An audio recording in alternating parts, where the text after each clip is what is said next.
Hello, everyone. I'm Rebecca DeLaRosa, and I am here to talk about how I initiated the conventional pedagogy, which I could not pronounce correctly the first 5 times I tried, in my unit at the hospital to educate fellow nurses. So I work in an inpatient unit. I work in the pediatric intensive care.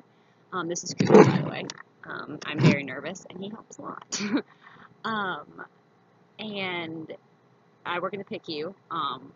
But on a hospital basis, an issue that we've had lately have been central line associated bloodstream infections, which, as we all know as nurses, is a nightmare. It is a nightmare for the patient. It's a nightmare for the hospital, for reimbursement, for a long time for the patient mostly. But so as a whole hospital, we're trying to institute the use of Kuros caps, which at first I was like, how is this going to reduce it? What's the goal? And my major concerns were that people weren't going to know how to use it appropriately.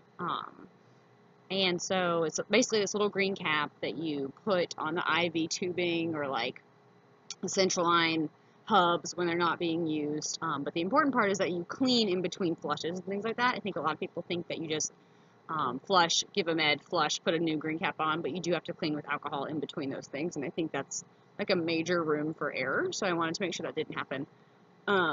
So the first thing I did was just send out an email with everyone in the unit. So I'm talking about like specifically inpatient nurses that are like well established. They're not new, but sometimes introducing new ideas is not always easy, as you know.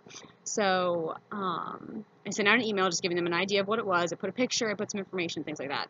The next is that during our huddle in the morning, the day it was being announced, I had like a micro lecture in service-ish type thing.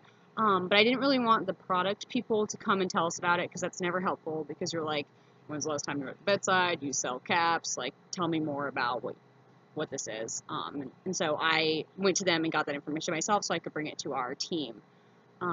So I made a little handout then that was kind of like the steps on how to give medicines while using this because I didn't want people to forget to clean in between.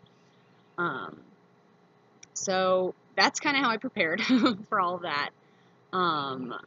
The issues I would say that were discussed was a lot of pushback.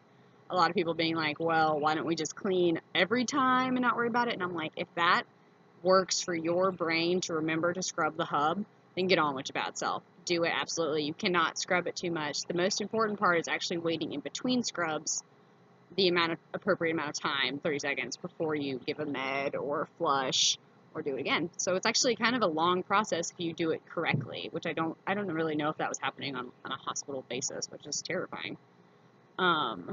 Because people were so pushbacky about it, like, well, why hasn't this been going on? Like, if it ain't broke, and I'm like, well, it is. So we need to solve it.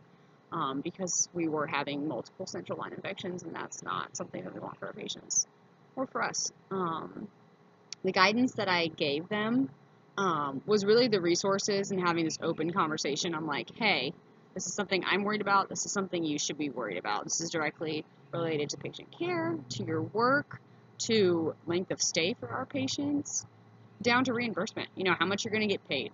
And those are very important aspects.